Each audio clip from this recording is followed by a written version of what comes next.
আসসালামু আলাইকুম এভরিওয়ান। বাবা ছায়া গল্পের চতুর্থ পার্ট। তো চলো বেশি কথা না কইয়া গল্প শুরু করা যাক। সাথী বলল, দোস্ত আমি রাজকে ভালোবাসি, আর তুই রাজকে বলবি সাথী তোমাকে ভালোবাসে। বলবি বল। কথা বলল, রাজ তো বিবাহিত, একটা মেয়েও আছে, কিভাবে সম্ভব বল। শোন না দোস্ত, তুই তো দেখতে অনেক ভালো, রাজের চেয়েও অনেক ভালো ছেলে পাবি। সাথী বলল, না রে দোস্ত, রাজকেই আমার চাই। আর যতটুকু জেনেছি রাজের স্ত্রী নেই, মারা গিয়েছে। কথা বলল, আচ্ছা দোস্ত আমি বলবো, এবার খুশি? সাথী বলল, লাভ ইউ দোস্ত, আমি জানতাম তুই আমাকে হেল্প করবি। জানিস কথা, রাজ আমার চোখ খুলে দিয়েছে। তারপর রেস্টুরেন্টের সব ঘটনা খুলে বলল সাথী। কথা বলল, ও এটাই বুঝি প্রেমে পড়ার কারণ? সাথী বলল, বলতে গেলে তাই। আমি কয়েকদিন আর ঘুমাতে পারিনি। দোস্ত বলবি কিন্তু মনে করে। কথা বলল, আচ্ছা বলবো নি। সাথী বলল, আসি তাহলে। আচ্ছা। আমি এইদিকে রাইসাকে অফিসে দেখে চমকে উঠলাম। মামুনি, তোমার স্কুল তো আরো দেরিতে ছুটি হওয়ার কথা, এত তাড়াতাড়ি কিভাবে আসলে? রাইসা বলল, বাবাই আজ আমাদের রেজাল্ট দিয়েছে, আমি পরীক্ষায় ফার্স্ট হয়েছি বাবাই। আর কথা আন্টি আমাকে নিয়ে এসেছে। বাবাই তুমি বুঝি মন খারাপ করেছো আন্টির সাথে আসার কারণে? বাবাই আমি আসতে চাইনি। বাবাই আমি ফার্স্ট হয়েছি, আমার বুকে নিবা না? আমি বললাম, মামুনি আসো, আজ আমার কষ্ট সার্থক। রাইসাকে বুকে নিয়ে চোখের পানি ঢেলে দিলাম। হঠাৎ দরজার ওপাশে কারোর উপস্থিতি টের পেলাম। চেয়ে দেখি কথা ম্যাডাম, হাতে একটি মেডেল। কথা বলল, তাহলেও সৌজন্যতা বোধ বলে একটা বিষয় আছে তো। আমি বললাম, আচ্ছা বাদ দেন, কিছু বলবেন আমায়? কথা বলল, রাজ আমাদের রাইসা পরীক্ষায় ফার্স্ট হয়েছে। আমি বললাম, ম্যাডাম কোথাও যেন একটা ভুল বললেন না, রাইসা শুধু আমার, গরিব বাবার গরিব মেয়ে। কথা বলল, সরি। আমি বললাম, ইটস ওকে। কথা বলল, এই যে রাইসার মেডেল। ধন্যবাদ। কথা বলল, রাজ বিকালে আমার সাথে একটু দেখা করতে পারবে? আমি বললাম, সরি ম্যাডাম। কথা বলল, আচ্ছা রাজ আমাকে কি ক্ষমা করা যায় না? আমি বললাম, আশ্চর্য, কিসের ক্ষমা? কথা বলল, ওই যে সেদিন চড় মেরেছিলাম। আমি বললাম, আরে ম্যাডাম ওইটা আপনি এখনো মনে রেখেছেন? ভুলে যান, আমরা গরিব তো, ওইসব খেয়ে অভ্যাস আছে। আর আপনি সেদিন ঠিক কাজটাই করেছিলেন, চোখে আঙুল দিয়ে বুঝিয়ে দিয়েছেন আমি কে। কথা বলল, রাজ প্লিজ আর বলো না, আমাকে ক্ষমা করে দাও। আর তোমার কথাই ঠিক, নিলয় একটা প্লে বয়। আমি কিছু না বলে মুচকে আসলাম। কথা বলল, রাজ ক্ষমা করেছো তো আমায়? আমি বললাম, এবার আমি আসি। অফিস শেষ করে বাসায় এসে রায়সার পছন্দের খাবার রান্না করে যখন বাবা মেয়ে খেতে বসছি, এমন সময় রায়সা বলল, বাবাই আজ মম থাকলে অনেক খুশি হতো তাই না? আমি যে ফার্স্ট হয়েছি। আচ্ছা বাবাই, আমাকে কি মম কুড়িয়ে পেয়েছিল? এই জন্য আমাকে তোমার কাছে রেখে চলে গিয়েছে। জানো বাবাই, আজকে রাফির মা যখন রাফিকে টিফিন খাইয়ে দিচ্ছিল, তখন আমার মমের কথা খুব মনে পড়ছে। রাফিকে ওর মম কত ভালোবাসে, ওকে আদর করে খাইয়ে দিয়ে কোলে তুলে নিয়ে পাপ্পি দেয়। জানো বাবাই, সবাই বলে আমার মম নেই। রায়সার কথা শুনে দু চোখ বেয়ে পানি ঝরছে, বুকের ভেতরে কষ্টটা নতুন করে ভেসে উঠছে। রিয়ার কথা খুব মনে পড়ছে। রায়সা যখন রিয়ার গর্ভে ছিল, তখন রিয়া বলেছিল, জানো রাজ, আমার মেয়ে হলে কখনো তার চোখে জল আসতে দিব না। আমার মেয়ের খাবার চামচ হবে আমার হাত। আর সেই রিয়া রায়সাকে রেখে চলে গেছে, ছিন্ন করেছে আমাদের পবিত্র ভালোবাসাকে। রায়সা বলল, বাবাই তুমি কাঁদছো? কেঁদো না বাবাই, আমি এই কান ধরছি। সরি বাবাই, আমার ভুল হয়ে গেছে, মনে ছিল না, মমের কথা বলে ফেলেছি। রায়সা বলল, বাবাই হা করো, তোমায় খাইয়ে দিই। আর কেঁদো না তো, হা করো। আমি বললাম, আচ্ছা। মায়ের মতো পরম যত্নে রায়সা খাইয়ে দিচ্ছে। মুহূর্তের মাঝে শত কষ্ট ভুলে গেলাম। রাতে ঈশান নামাজ পড়ে বিছানায় গা এলিয়ে দিতেই ঘুমের রাজ্যে হারিয়ে গেলাম। ফরজের আজান শুনেই ঘুম ভাঙলো। ঘুম থেকে উঠে নামাজ পড়ে কিচেনে চলে গেলাম। ব্রেকফাস্ট রেডি করে রায়সাকে স্কুলে চলে গেলাম। লাঞ্চ টাইমে পিয়ন বলল, ম্যাডাম তার রুমে ডেকেছে। আমি ফাইলের কাজ শেষ করে ম্যাডামের রুমে যেতেই ম্যাডাম বসতে বলল। কথা বলল, রাজ কেমন আছো? আমি বললাম, আলহামদুলিল্লাহ ভালো। আপনি? কথা বলল, ভালো। লাঞ্চের টাইম হয়ে গেছে, লাঞ্চ করবে না? আমি বললাম, জি ম্যাডাম, এই তো ক্যান্টিনে যাচ্ছিলাম। পিয়ন বলল, আপনি ডেকেছেন। কথা বলল, চলো না একসাথে লাঞ্চ করি। আমি বললাম, সরি ম্যাডাম, গরিবের পেটে ঘি হজম হয় না। কথা বলল, সত্যি লাঞ্চ করবে না আমার সাথে? আমি বললাম, সরি ম্যাডাম, আমি আসি। আমি ম্যাডামের রুম থেকে বের হওয়ার আগেই খাবারগুলো ফ্লোরে ছুঁড়ে মারলো। আমি আর পিছন ফিরে তাকালাম না, জানি এটা ধনীদের আবেগ। আমি ক্যান্টিনে বসে যখনই হাত ধুয়ে খেতে বসবো, এমন সময় কথা ম্যাডাম আমার টেবিলে এসে বসলো। সবাই অবাক হয়ে তাকিয়ে আছে, ম্যাডাম ক্যান্টিনে? আমি না খেয়ে যখন উঠে পড়বো, এমন সময় ম্যাডামের হাতটা আমার হাতের উপর এসে পড়লো। কথা বলল, রাজ মালিক শ্রমিক কি একসাথে বসে খেতে পারে না? ইসলাম কি আমাদের এই শিক্ষা দেয়? আমি ম্যাডামের দিকে তাকিয়ে দেখি ম্যাডামের চোখে পানি টলটল করছে। আমি কোনো রকম খাবার শেষ করে স্কুলে চলে গেলাম। রায়শাকে বাসায় রেখে আসতে চাইলেও আমার সাথে জেদ করে অফিসে এসে পড়ল। আমি অফিসের জরুরি একটি ফাইলের কাজ করছি, আর রায়শা অফিসের বাকি কলিগদের সাথে গল্প করছে। ফাইলটা রেডি হয়ে গেলে আমি কথা ম্যাডামকে দিতে আসতে যাই। কথা ম্যাডামের রুমে ঢুকতেই জোরে সুরে একটা ধাক্কা খাই। হাতে থাকা ফাইলটা ছিটকে পড়ে যায়, আর আমার উপর কেউ একজন পড়ে। সেই দেখি সাথী। মাথায় প্রচণ্ড আঘাত লাগে, আমি উঠতে পারছি না। হঠাৎ সাথী যা করলো তার জন্য মোটেও প্রস্তুত ছিলাম না। সাথী তার ঠোঁট জোড়া আমার ঠোঁটে লাগিয়ে দেওয়ার আগেই সাথীকে ধাক্কা মেরে সরিয়ে দিলাম। সাথীর ঠোঁট জোড়া আমার ঠোঁটে স্পর্শ না করলেও গাল স্পর্শ করে যায়। সাথী আমার উপর থেকে উঠে উন্না ঠিক করছে, আর কথাকে বলছে, ছি, লজ্জা করে না অসভ্যতামি করতে? দোস্ত দেখ না, তোর অফিসের কর্মচারী আমাকে কিস করতে চায়, জোর করে আমার এই বলে কান্না করে দেয়। কথা আমার দিকে তাকিয়ে দেখে আমার গালে লিপস্টিক লেগে আছে। আমি কোনো রকম উঠে দাঁড়াতে কথা আমার গালে কয়েকটা চর বসিয়ে দিয়ে বলল, ছি, লজ্জা করে না মেয়েদের সাথে অসভ্যতামি করতে? তোরা সত্যি পুরুষ জাত, মেয়েদের পেলে নিজেদের কন্ট্রোল করতে পারিস না। লিপস্টিকের উষ্ণ ছোঁয়া পেতে এতটাই ইচ্ছা, তাহলে প্রতিতলায় যেতে পারিস। আমি বললাম, ম্যাডাম আপনি ভুল করছেন। কথা বলল, আবার মুখে মুখে তর্ক, এই বলে আবারও চর বসিয়ে দেয়। এমন সময় রায়শা দৌড়ে এসে কথার পা জড়িয়ে ধরে বলে, আন্টি আমার বাবাকে আর মেরো না, আমাকে মারো, তবু বাবাইকে মেরো না। আমার বাবা খুব ভালো, বাবাইকে মেরো না। তুমি জানো আমার বাবাইকে মারলে আমি ব্যথা পাই। কথা ম্যাডামের চিল্লাচিল্লিতে অফিসের সবাই জড়ো হয়ে যায়। সাথী বলে, কথা এসব কি বলছিস? কথা বলল, তুই চুপ কর দোস্ত, এতটা নির্লজ্জ বেহায়া আগে জানতাম অনেক ভদ্র, কিন্তু আজ নিজে যা দেখলাম তা দেখে থুতু দিতে ইচ্ছে করছে। আমি আর কোনো চরিত্রহীনকে দেখতে চাই না। যে অপরাধ করেছিস এর জন্য পুলিশে দেওয়ার দরকার ছিল, কিন্তু তোর ছোট্ট মেয়েটার কথা ভেবে পুলিশে দিলাম না। কথা বলল, একটা মেয়েকে নিয়ে পড়ে গিয়ে লিপস্টিকের স্বাদ নেওয়া, সি, নিজের চোখে না দেখলে কোনোদিন বিশ্বাস করতাম না। রাজ ভাইয়া আপনাকে ফেরেস্তার মতো মনে করতাম, মনে মনে ভাইয়ার আসান দিয়েছিলাম, আর সেই আপনি কিনা ম্যাডামের বান্ধবীর সাথে? আপনার গালে লিপস্টিক না থাকলে তো বিশ্বাসই করতাম না, শেষমেশ আপনিও। নীলিমার কথা শুনে চোখের পানি অজরে পড়তে লাগলো। দুইটা গালে 5 আঙুলের ছাপ বসে গেছে, বুক ফেটে কান্না আসছে। রায়শা বলল, আপনারা সবাই শুনেন, দেখেন আমার বাবা কান্না করছে। ও আন্টি, তুমি আমাকে মারতে, আমার বাবাকে কেন মারলে? আমার বাবা কোনো দোষ করতে পারে না। আমার আল্লাহর কাছে বিচার দিলাম, আমার বাবাকে যারা মেরে কাঁদিয়েছে আল্লাহ তাদের বেশি কাঁদাবে। বাবা চলো। আমি দুচোখে কিছু দেখছি না, দুচোখ ঝাপসা হয়ে গেছে, আশেপাশে ছিছি শব্দ শুনছি। আরিফ সাহেব তো মুখ ফুটে জোরে সোরে বলেই ফেললো, নিজেও তো মেয়ের বাবা, সি, বিবেকে বাঁধলো না। আমি মনে মনে বলছি, হে আল্লাহ আর কত কষ্ট দিবে? আমাকে কষ্ট দিয়ে যদি তোমার ভালো লাগে আরো বেশি কষ্ট দাও। রায়শাকে নিয়ে খুঁড়িয়ে খুঁড়িয়ে অফিস থেকে বের হলাম। সন্ধ্যায় বাসায় এসে বাবা মেয়ে দুইজনকে জড়িয়ে ধরে কাঁদলাম। সন্ধ্যায় রায়শাকে খেতে বললেও রায়শা কিছু খেলো না। এশার আজান হলে অজু করে যখন নামাজে দাঁড়াই, আমার পেছনে কারো একজনের উপস্থিতি টের পাই। সেটা যে অন্য কেউ না, আমার 7 বছর বয়সী মেয়ে রায়শা। নামাজের মোনাজাতে যখন চোখের পানি ফেলছি, তখন খুব অগোছলভাবে রায়শা তার ছোট্ট 2 হাত মোবারক আল্লাহর কাছে তুলে ধরে বলছে, ও আমার আল্লাহ, কেমন আছো তুমি? জানো আল্লাহ, আমি ভালো নেই। জানো আমার বাবাইকে পচা আন্টি মেরেছে, আমার বাবা না খুব কাঁদছে।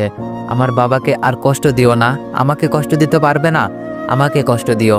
এই যে দেখো আল্লাহ, আমি কাঁদছি, আমার কান্না করলে কেউ আদর করে না বাবা ছাড়া। তুমিও কি আদর করবে না আমায়? আমার বাবাইকে আর কষ্ট দিও না, তুমি তো রহিম রহমান। আমার বাবাইকে যারা মেরেছে তাদেরকে কাঁদাবা বলে দিলাম, আমিন। রায়শা মোনাজাত শেষ করে চলে গেল। আমি নামাজ শেষ করে রুমে যেতেই ফোনটা বেজে উঠল। ফোনটা ধরে সালাম দিতে উপাস থেকে অপরিচিত কণ্ঠে কেউ একজন বলল, আপনি কি মিস্টার রাজ? আমি বললাম, জি। আপনি যে মাল্টি ন্যাশনাল কোম্পানিতে ইন্টারভিউ দিয়ে গিয়েছিলেন, আপনার চাকরিটা হয়ে গেছে, পরশুদিন থেকে জয়েন করবেন, ধন্যবাদ। আমি আল্লাহর কাছে শুকরিয়া আদায় করে ঘুমিয়ে গেলাম। ঘুম ভাঙলো করিম আঙ্কেলের ফোন পেয়ে। আঙ্কেল অফিসে যেতে বলেছে। মনে মনে ভাবলাম, আঙ্কেলের কথা মতো অফিসে গিয়ে রিজাইন লেটারটা জমা দিয়ে আসবো। সকালবেলা অফিসে গিয়ে কথা ম্যাডামের রুমে ঢোকার সময় সাথী বের হয়ে গেল। দেখলাম সাথীর চোখে পানি। আমি দরজায় দাঁড়িয়ে বললাম, ম্যাডাম আসবো? কথা ম্যাডাম চলচল দৃষ্টিতে মাথা নাড়িয়ে হ্যাঁ সূচক জবাব দিল। আমি রুমে ঢুকতেই ম্যাডাম বসতে বলল। কথা বলল, রাজ তোমার সাথে কিছু কথা ছিল, আমি সাহস পাইনি তোমাকে আসতে বলার, তাই বাবাকে দিয়ে বলিয়েছি। আমি বললাম, আপনার বলার আগে আমার কিছু কথা বলার আছে। ম্যাডাম প্রথমত আপনাকে ধন্যবাদ বিপদের সময় আপনার বাড়িতে আশ্রয় দেওয়ার জন্য, তারপর অফিসে চাকরি দেওয়ার জন্য। তবে আমি আপনার সম্মান রাখতে পারিনি। আর চরিত্রহীনের পক্ষে সম্মান রাখাও সম্ভব না। কথা বলল, রাজ আমাকে বলতে দাও। আমি বললাম, আপনি যা বলবেন তা আমি জানি। আপনি চান না কোনো চরিত্রহীন আপনার অফিসে কাজ করুক। এতদিন দয়া দেখানোর জন্য ধন্যবাদ। এই নেন আমার রিজাইন লেটার। আসি। আমি চেয়ার থেকে উঠে যখনই রুম থেকে বের হব তখনই পা দুটো সরাতে পারছি না। নিজের দিকে চেয়ে দেখি কথা পা দুটি জড়িয়ে ধরে আছে। ম্যাডাম কি করছেন? কেউ দেখলে কি বলবে? কার পা ধরেছেন আপনি? একটা চরিত্রহীনের পা যে মেয়ে দেখলেই ঝাঁপিয়ে পড়ে। কথা বলল, রাজ প্লিজ স্টপ। আর বলো না, আমাকে ক্ষমা করে দাও। আমি না জেনে তোমাকে অপমান করেছি, তোমার গায়ে হাত তুলেছি। প্লিজ ক্ষমা করে দাও আমায়। আমি বললাম, আশ্চর্য, ক্ষমা কেন চাচ্ছেন? আপনি ঠিক কাজ করেছেন। প্লিজ ম্যাডাম, কেউ দেখার আগে পাটা ছেড়ে দেন। কথা বলল, রাজ তুমি যতক্ষণ পর্যন্ত ক্ষমা না করবে ততক্ষণ পর্যন্ত পা ছাড়বো না। আমি বললাম, ম্যাডাম, গরিবরা মনে রাগ পুষে রাখে না। তারা জানে বড়লোকদের চর খাওয়ার জন্যই হয়তো তাদের জন্ম। আর ক্ষমা সেটা তো অনেক আগেই করে দিয়েছি, এখন পা ছাড়েন। কথা বলল, সত্যি আমাকে ক্ষমা করেছো? আমি বললাম, হ্যাঁ করেছি, তবে একটা কথা মনে রাখবেন, আপনারা যেমন রক্তে মাংসে গড়া মানুষ, আপনাদের যেমন মন আছে তেমনি আমাদের মতো গরিবদেরও মন আছে। তাই কারো সম্পর্কে না জেনে এমন করবেন না। কথা বলল, জানো রাজ, সত্যি বলতে আমি তোমার পাশে কেন জানি অন্য কাউকে সহ্য করতে পারি না। কাল যখন তোমার ওপর সাথী পড়েছিল আর সাথীর ঠোঁটের লিপস্টিক লেগেছিল তখন আমার হিতাহিত জ্ঞান ছিল না। আমার ছোটবেলা থেকে একটু রাগ বেশি, বাট কাল সাথী যখন বলেছে তুমি তাকে কিস করেছো তখন রাগ চেক দিতে পারিনি।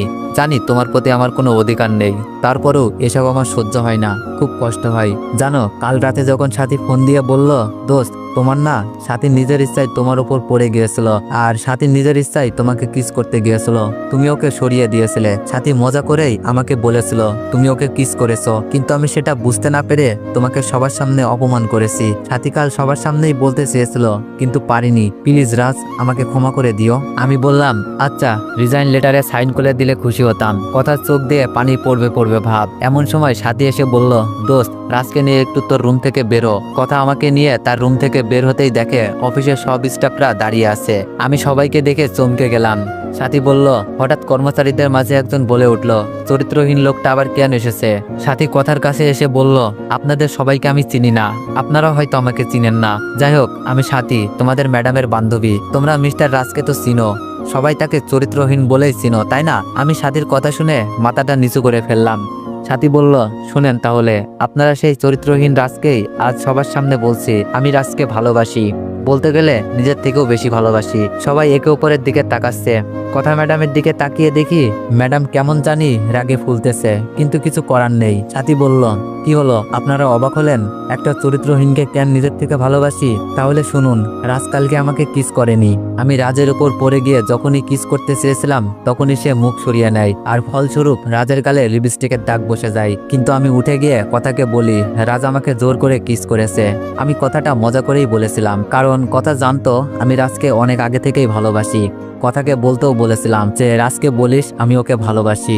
আর গতকাল কথা আমার মজাকে নিয়ে এত বড় একটা ঘটনা করে ফেললো। আমি পরে বলতে চেয়েছিলাম, বাট কথা আমার কথা শুনেনি। পরে আপনাদের সবার সামনে বলার সাহস হয়নি। আর আপনাদের সহকর্মী কোনো চরিত্রহীন নয়, চরিত্রহীন কেউ থাকলে আমি। আজ আপনাদের সবার সামনে কথাগুলো বললাম, এতে কেউ কষ্ট পেলে ক্ষমা করবেন। আর রাজ, আমি তোমাকে সবটা জেনেও তোমার পায়ের নিচে একটু আশ্রয় চাই। আর রাজ, আমি তোমার সবটা জেনেও তোমার পায়ের নিচে একটু আশ্রয় চাই, দিবে? কথা বলল, এই সাথী কি বলছিস এইসব? রাজের মেয়ে আছে, তোর বাবা মা মানবে না, পাগলামি করিস না। সাথী বলল, কথা আমি সবটা ভেবেই বলছি, আমার প্রকৃত আশ্রয় রাজের পায়ের নিচে। রাজ, আর সবার সামনে বলছি আমি তোমাকে ভালোবাসি, তোমার বুকে একটু জায়গা দিবে?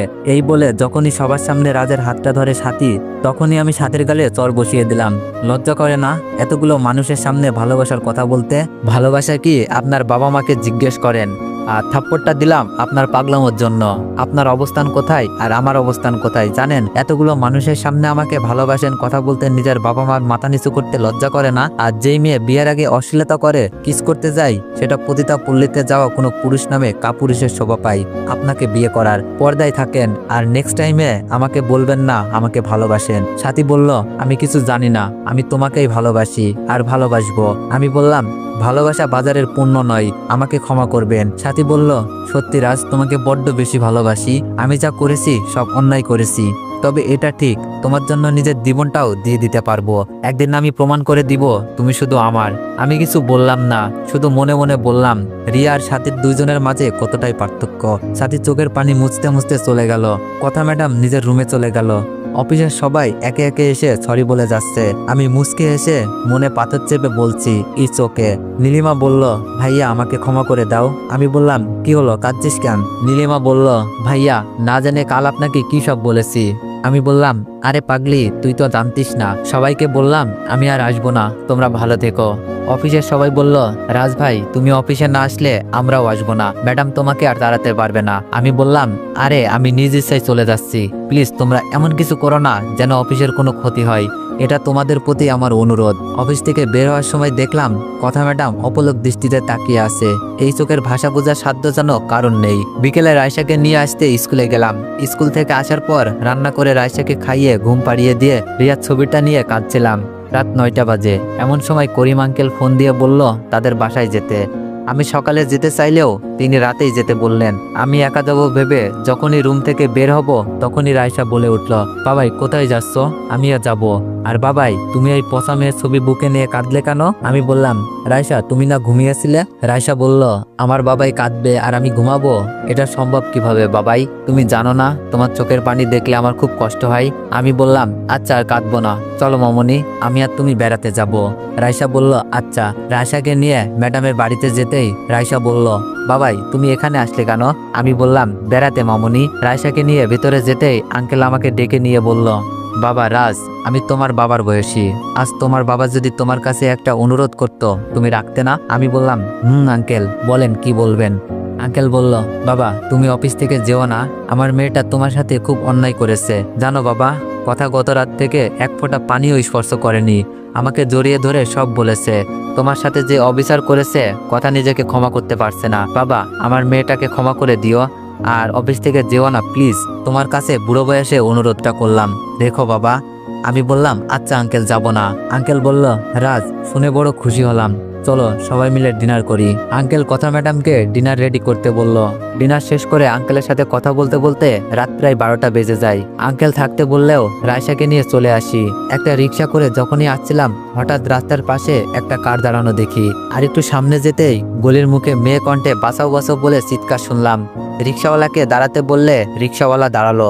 রায়সাকে রিক্সায় রেখে গলির মুখে নতুন বিল্ডিং এর কাজ চলছে, সেখানে 3জন ছেলেকে দেখলাম। একটা মেয়েকে জোর করে রেপ করার চেষ্টা করছে। আমি কি করব ভাবতে পারছি না। বিল্ডিং স্লাইডে পড়ে থাকা একটা 2 হাত লম্বা কাঠ দিয়ে একজনের শরীরে বাড়ি দিতেই বাকি 2জন আমার দিকে তেড়ে আসে। কাঠ দিয়ে কয়েকটা এলোপাতাড়ি বাড়ি মারতেই রিক্সাওয়ালাও এসে পড়ে। তারা আমাদের 2জনকে দেখে ভাবে আরো মানুষ আছে। এভাবে পালাতে যাওয়ার আগেই আমাকে ধাক্কা দেয়। ধাক্কা লেগে কপালের কিছু অংশ কেটে যায়। এদিকে দেখি মেয়েটার বুকের কাপড় ছিঁড়ে ফেলেছে। বাধ্য হয়ে নিজের শার্টটা মেয়েটার গায়ে জড়িয়ে দিয়ে মেয়েটার মুখের দিকে যখনই মোবাইলের ফ্ল্যাশ মেরেছি তখনই আমার বুকের ভেতরটা কেমন করে উঠলো। সেই দেখি রিয়াকে ওঠানোর সাহস পাচ্ছি না। রিক্সাওয়ালাকে নিয়ে রিয়াকে নিয়ে রায়সাকে নিয়ে হসপিটালে নিয়ে গেলাম। ডাক্তার দেখে বলল তেমন কিছু হয়নি, ভয় পেয়ে সেন্সলেস হয়ে গেছে। নার্স এসে বলল, আপনার কি হয়? রায়সা বলে ফেললো, আমার মম হয়, আর এটা আমার বাবাই। কথাটা বলেই জিভে কামড় দিল। নার্স বলল, আশ্চর্য, আপনার কপাল থেকে তো রক্ত ঝরছে। আমি বললাম, ঝরতে দিন, এর চেয়ে বেশি রক্তক্ষরণ যে আমার বুকে হচ্ছে। নার্স বলল, কিছু বললেন? আমি বললাম, না কিছু বলিনি, চলেন আপনার কপালে কাটা অংশে ড্রেসিং করে দিই। আমি কপালে ব্যান্ডেজ করে এসে দেখি রায়সা রিয়ার মাথার কাছে এসে ঝিমাচ্ছে। আমি আর বলতে পারলাম না, মামনি এটা তোমার মম হয় না। কি যেন অদৃশ্য মায়ায় রিয়ার পাশে বসে পড়লাম। নিজের অজান্তেই রিয়ার কপালে হাত রাখলাম। কে যেন বলল, আমার মাথায় একটু হাত বুলিয়ে দিবে। আমার ঘুম আসছে না। হঠাৎ করে অতীতের কথা মনে পড়ে গেল। রিয়াকে ছোট বাচ্চার মতো মাথায় হাত বুলিয়ে না দিলে ঘুমাতো না, কিন্তু আজ তো রিয়ার উপরে কোনো অধিকার নেই।